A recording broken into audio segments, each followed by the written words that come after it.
اللہ فرماتا ہے وَقُلْ، اے محبوب آپ فرما دو، یعنی حضور سے اللہ تعالیٰ فرماتا ہے آپ فرما دو، جاء الحق وزهق الباطل، حق آیا اور باطل مٹ گیا، حق آیا اور باطل مٹ گیا۔ حق سے مراد کیا ہے اور باطل سے مراد کیا ہے؟ تو مفسر قرآن علامہ صدر الافاضل خلیفہ اعلیٰ حضرت تحریر فرماتے ہیں کہ یہاں پر حق سے مراد اسلام ہے اور باطل سے مراد کفر ہے۔ تو اب دونوں باتوں کو جوڑیں، حق آیا باطل مٹ گیا، یعنی اسلام آیا کفر مٹ گیا۔ حق سے مراد اسلام اور باطل سے مراد کفر، تو حق آیا یعنی اسلام آیا، باطل مٹ گیا یعنی کفر مٹ گیا۔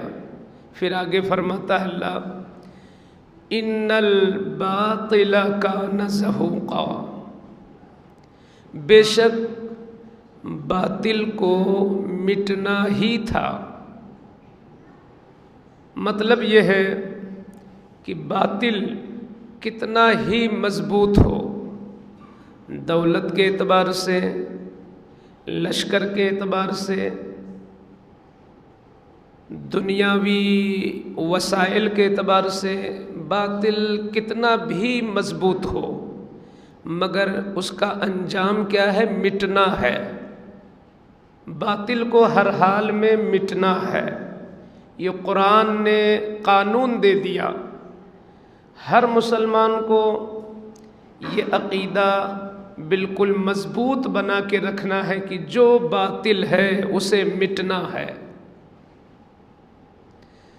آپ اگر غور کریں گے تو قرآن کا یہ فرمان 100% بالکل سچا ہے۔ اسلام سے پیچھے بھی آپ ذرا ایک نظر ڈالیں ہلکی سی۔ ابھی مسلسل پچھلے ماہ جس ہستی کا ذکر ہوتا رہا سیدنا ابراہیم خلیل اللہ علیہ الصلاۃ والتسلیم،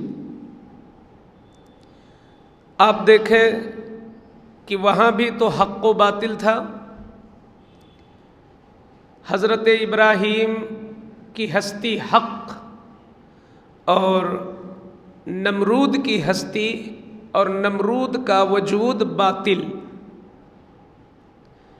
ابراہیم علیہ السلام نمرود کے مقابل اس کی سرکشی کو توڑنے کے لیے اور نمرودیت کو ذلیل اور رسوا کرنے کے لیے آپ نے کوئی کسر نہیں اٹھا رکھی۔ نمرود کے پاس آپ دیکھیں کہ کتنی بڑی طاقت تھی کہ خود بادشاہ اور سارا علاقہ اس کا غلام۔ حضرت ابراہیم گو کی نبی ہیں مگر ظاہری اعتبار سے ان کے پاس نہ لشکر ہے، نہ دولت ہے، نہ ملک ہے، نہ حکومت ہے، کچھ نہیں ہے۔ لیکن یہ باطل کتنا بھی طاقتور ہو کیوں مٹتا ہے؟ وجہ کیا ہے؟ باطل کے پاس جو طاقتیں ہوتی ہیں وہ کیا ہے؟ جھوٹ، دنیاوی مادی طاقتیں، فراڈ، حرص، لالچ، تکبر، یہ ساری چیزیں باطل کے پاس ہوتی ہیں۔ اور جو حق ہوتا ہے تو سب سے بڑی طاقت تو اس کی یہ ہے کہ وہ حق پہ ہے۔ حق پہ ہونا ہی یہ بہت بڑی طاقت ہے۔ اور دوسری طاقت یہ ہوتی ہے کہ اللہ کی ذات پر اس کا بہت زیادہ بھروسہ ہوتا ہے. جیسے آپ کو یقین ہے کہ زمین میرے نیچے ہے، آسمان میرے اوپر ہے، یہ رات ہے، کل دن ہوگا، فلاں چاند ہے، وہ سورج ہے، ان چیزوں پہ آپ کا جتنا یقین ہے، ایسے ہی اللہ والوں کا جو باطل کے مقابل آتے ہیں، خدا کی مدد پر ان کو اتنا ہی یقین ہوتا ہے. آپ دیکھیں کہ ابراہیم علیہ السلام کو کتنا یقین تھا کہ اتنی کثرت کے ساتھ وہ آگ تھی کہ آسمان میں اڑنے والے پرندے جل کر بھن جاتے، خاک ہو جاتے، راکھ ہو جاتے، وہ اپنی آنکھوں سے دیکھ رہے تھے. اس کے باوجود منجنیق مشین کے ذریعے آپ کو جب چھوڑا گیا تب بھی ارادے میں کوئی تبدیلی نہیں. مشین سے چھٹے، ابھی آگ میں پہنچے نہیں تھے کہ جبریل نے حاضر ہو کر عرض کیا کہ اے اللہ کے نبی، میرے لائق کوئی خدمت ہو تو بتائیں. اس وقت بھی آپ نے کہا نہیں، تم سے کوئی ضرورت نہیں، جس کے نام پہ چھوڑا جا رہا ہوں وہ خود جانتا ہے. تو اس یقین کو ذرا آپ تصور کریں، کتنا یقین تھا اللہ کی مدد پر کہ مشین میں ڈال دیے گئے، مشین چلا دی گئی، وہاں سے چھوٹ گئے، پھر بھی ان کو یہ یقین ہے کہ اللہ کی مدد آئے گی. اور ہوا بھی ایسے. جب آگ میں پہنچے تو اللہ کا حکم ہو گیا، یا نارو کونی بردم و سلامن علی ابراہیم، اے آگ میرے ابراہیم پر تو ٹھنڈی بھی ہو جا، سلامت بھی ہو جا. تو مفسرین فرماتے ہیں کہ وہی لکڑیاں جو طرح طرح کے درختوں سے لائی گئی تھیں، ان لکڑیوں میں ایسے ایسے پھول کہ جیسے لگتا تھا کہ وہ ساری آگ پھولوں کا بستر بن گئی. تو آپ بتائیں، اتنا بڑا باطل تھا مگر باطل کے مقابلے میں حق کا چہرہ روشن ہوا. تو یہ ایک آپ ہی کی اولاد میں کئی سال کے بعد حضرت موسیٰ علیہ السلام پیدا ہوئے. موسیٰ علیہ السلام فرعون کے مقابل میں آئے تو وہاں حق آیا، باطل مٹ گیا. حق سے مراد وہاں موسیٰ ہوں گے اور باطل سے مراد فرعون. حق آیا، باطل مٹ گیا. موسیٰ علیہ السلام کے بارے میں اس نے کتنی بڑی ترکیبیں چلائی تھی کہ ان کو مار دیں گے پیدا ہونے سے پہلے. اس نے خواب دیکھا تھا تو چاروں طرف اس نے جاسوسی کا نظام قائم کیا کہ وہ بچہ پیدا ہی نہ ہونے پائے جو میری حکومت کے زوال کا سبب ہو. تو نہ جانے کتنے بچے موسیٰ علیہ السلام کے نام پر ان کو مارنے کے لیے نہ جانے کتنی معصوم جانوں کو اس نے مار ڈالا. مگر اللہ کا نظام ذرا دیکھو کہ جس کے لیے ہزاروں بچے مارے گئے، اس بچے کو خود فرعون ہی نے پالا. آپ کی والدہ نے ایک تابوت میں رکھ دیا اور وہ تابوت بہتا ہوا دریا نیل کے کنارے وہ بہتا جا رہا تھا. فرعون بیٹھا تھا، آپ کی بیوی آسیہ جو نیک تھیں، پرہیزگار تھیں، وہ بھی بیٹھی تھیں اور اس تابوت کو نکالا. یہاں تک کہ آسیہ ہی نے موسیٰ نام بھی رکھا تھا. تو موسیٰ ہی کے ڈر سے فرعون نے ہزاروں جانیں مروا دی، مگر اللہ نے اسی کے ہاتھ سے موسیٰ کی پرورش فرمائی. اس سے پتہ چلتا ہے کہ اللہ جسے پالنا چاہے دنیا اسے مار ہی نہیں سکتی ہے، مار ہی نہیں سکتی. اللہ چاہتا ہے تو مکڑی کے جالے سے اپنے محبوب کی حفاظت کرتا ہے، اور وہی رب جب چاہ لیتا ہے تو مچھر کے ایک ٹانگ سے نمرود جیسے ظالم کو فنا کر دیتا ہے. تو بہرحال یہ تو اس کا انتظام ہے. حق آیا، باطل مٹ گیا. یہ ہمیشہ کا دستور رہا ہے. سچ جیتا ہے، جھوٹ آ رہا ہے. سچائی ہمیشہ روشن ہوتی ہے اور جھوٹ آخر کار کہیں نہ کہیں اس کا پردہ فاش ہوتا ہے اور وہ مٹتا ہے. آپ کہو گے کہ اسی تصور میں غالباً یہ علامہ اقبال کا شعر ہے، یہ جو قرآن کی آیت ہے نہ حق آ گیا باطل مٹ گیا، تو علامہ اقبال کہتے ہیں ستیزہ کار رہا ہے ازل سے تا امروز، چراغ مصطفی سے شرار بولہبی، یعنی یہ آج کی نئی بات نہیں ہے، یہ تو شروع دنیا سے چلا آ رہا ہے کہ چراغ مصطفی سے یعنی مصطفیٰ کے چراغ سے ابو جہل اور ابو لہب کی جو ہے شرارت ہمیشہ ان سے ٹکراتی رہی ہے، مگر کبھی بھی کسی شکل میں شرارت بولہبی ہو مگر مصطفیٰ کے چراغ کو کبھی گل نہ کر سکی، اور آج بھی مصطفیٰ کا چراغ روشن ہے، یہ ہمیشہ ہوتا رہا ہے۔ میں اس سے بتانا یہ چاہتا ہوں کہ جب یہ آیت اتری، پیغمبر ہم سب کے آقا فتح مکہ کے موقع پر مکہ میں داخل ہوئے تھے، 360 بت تھے، اور ان بتوں کو میں جو پتھر استعمال ہوئے تھے وہ بڑے مضبوط قسم کے، ان کی رنگائی ان کی پتائی بڑی اعلیٰ درجے کی مضبوط پتھر تھے۔ وہ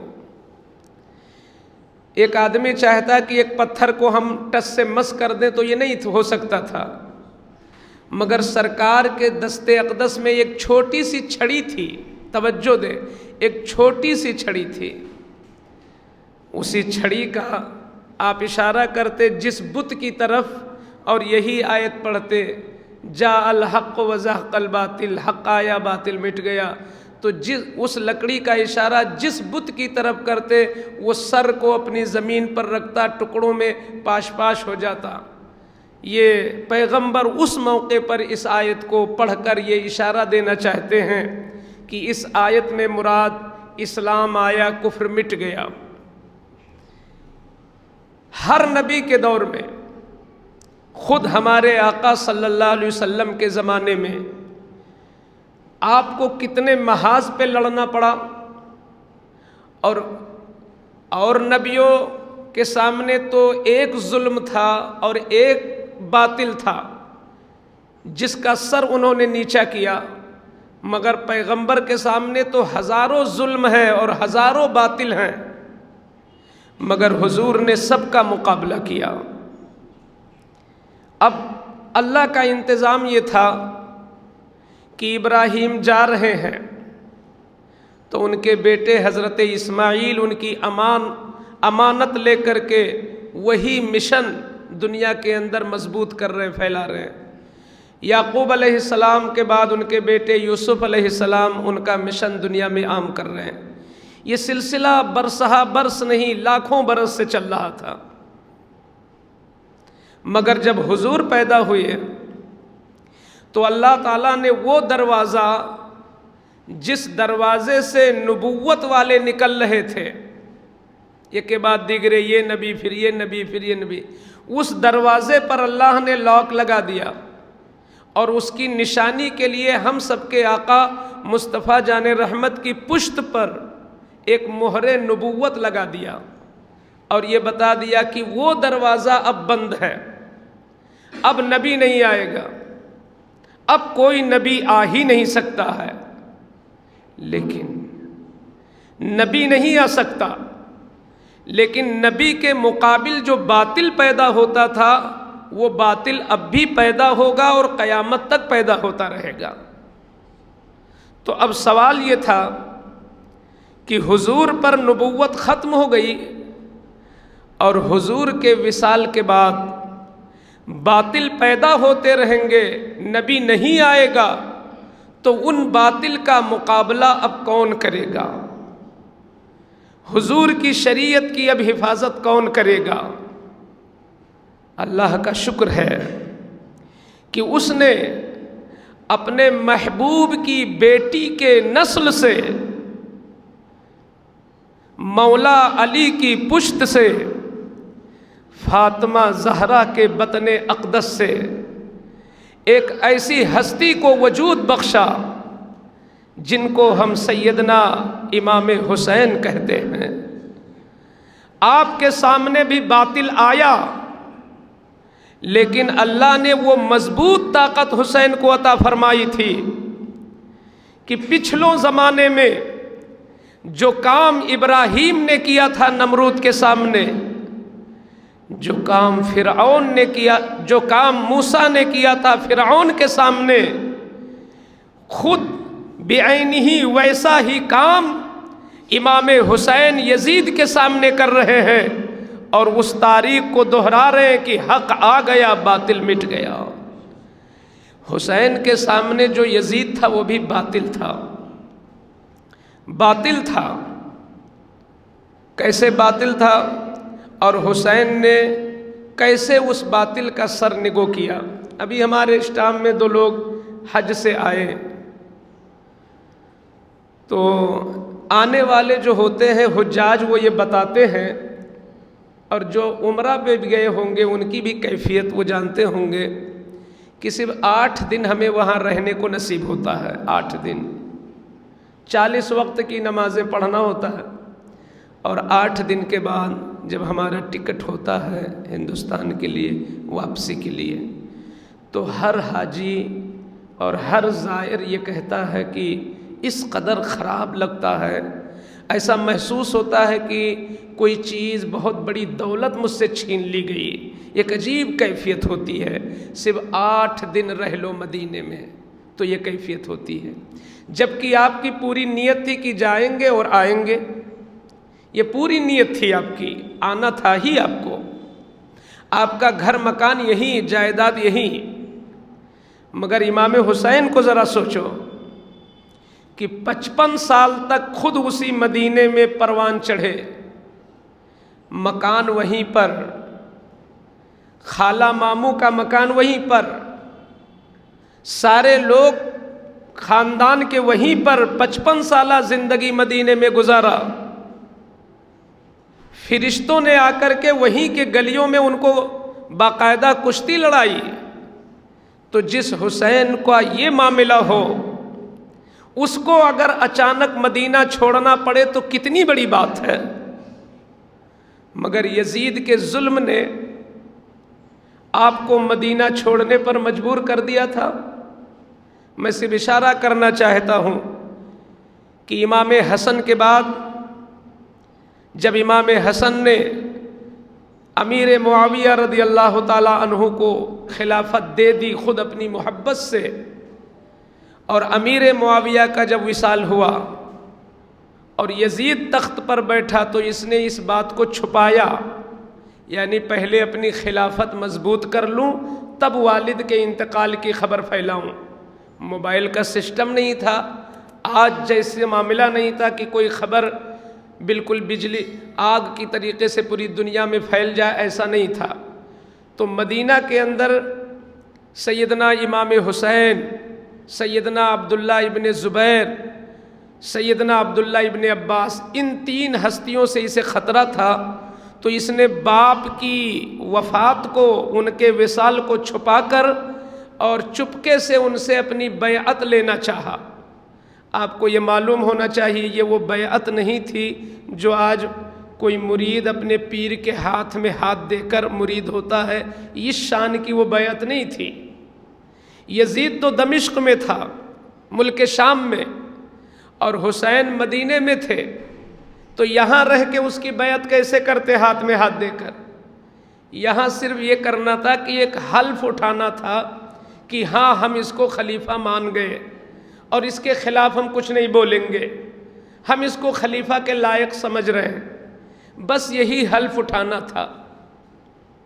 مگر امام حسین کو جب اڈر گیا یزید کا گورنر کی طرف سے، تو رات میں پہنچا تو آپ رات ہی میں چلے آئے گورنر کے یہاں۔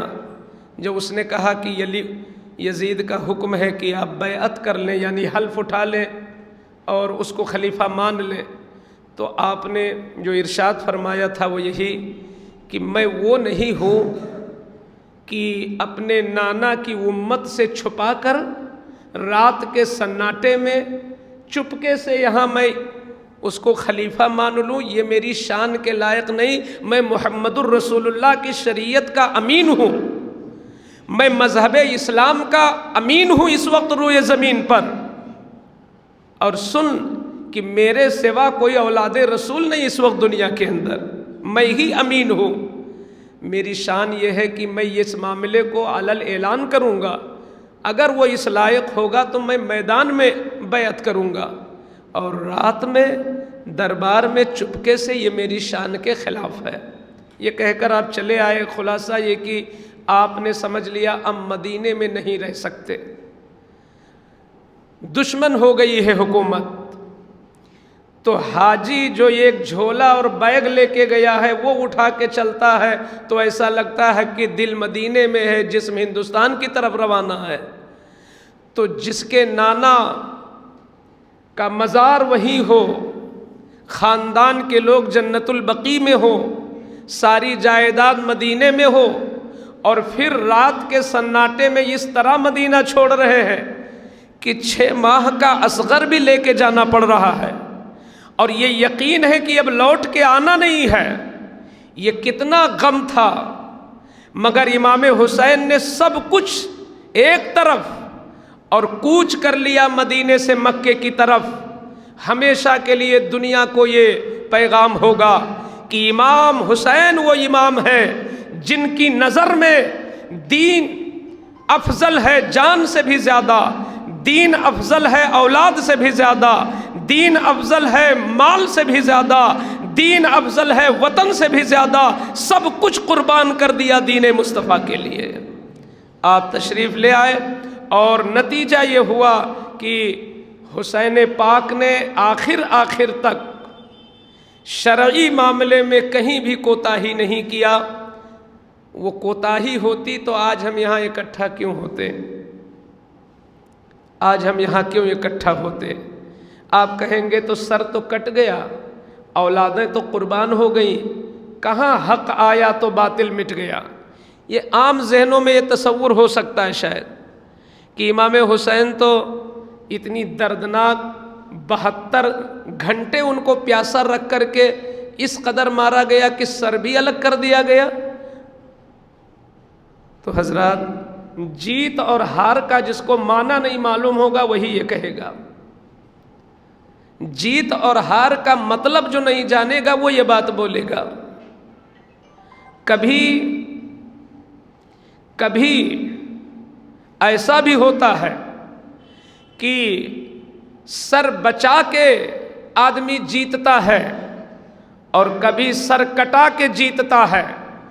آپ نے سر دے دیا لیکن آپ نے جیت کو حاصل کر لیا، اور یزید وہ بدبخت ہے جس نے اپنے نوکیلے نیزے سے اور تیز دھار والی تلواروں سے اور زہریلے تیر سے خاندان نبوت کو پارا پارا ریزہ ریزہ کر دیا، مگر اس نے ایسی ہار مول لے لی ہے، ایسی ہار کہ سورج کی روشنی جب تک رہے گی یزید کی ہار، چاند کی چمک جب تک رہے گی حسین کی جیت۔ کیسے؟ آپ لوگ، ہم لوگ تو الحمدللہ حسینی ہیں، اور حسین کا نام لینے میں سر فخر سے بلند ہوتا ہے، لیکن آج بھی جو یزیدی مزاج کے ہیں وہ کھل کے نہیں بول پاتے ہیں ہم یزید کو مانتے ہیں۔ یہ کتنی بڑی ہار ہے کہ ماننے والا بھی نام لینا پسند نہیں کرتا ہے، یہ کتنی بڑی ہار ہے۔ تو یزید مٹ گیا، حسین زندہ ہو گئے۔ یہاں پر زندگی اور موت کا مطلب ہے تحریک۔ یزید کی یزیدیت مٹ گئی، حسین کی حسینیت زندہ ہو گئی۔ حسین کی ذات، ان کی روح تو قبض ہو گئی، لیکن ایک جو مشن انہوں نے دیا سچائی کا، شریعت کا، وہ مشن قیامت تک زندہ رہے گا۔ حق آیا، باطل مٹ گیا۔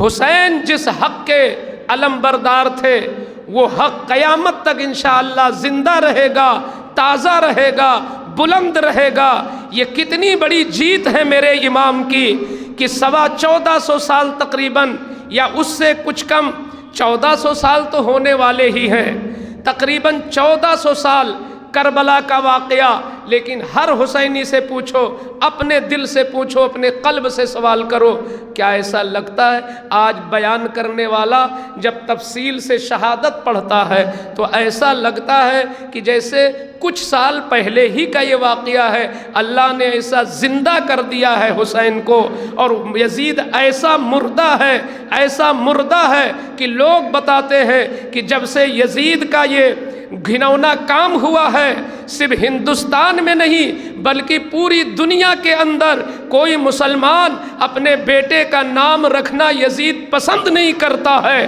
مگر حسین ایسے زندہ ہیں کہ جس محلے میں جاؤ غلام حسین ملتا ہے، غلام حسین ملتا ہے، یہ حسین کی زندگی ہے اور وہ یزید کی موت ہے۔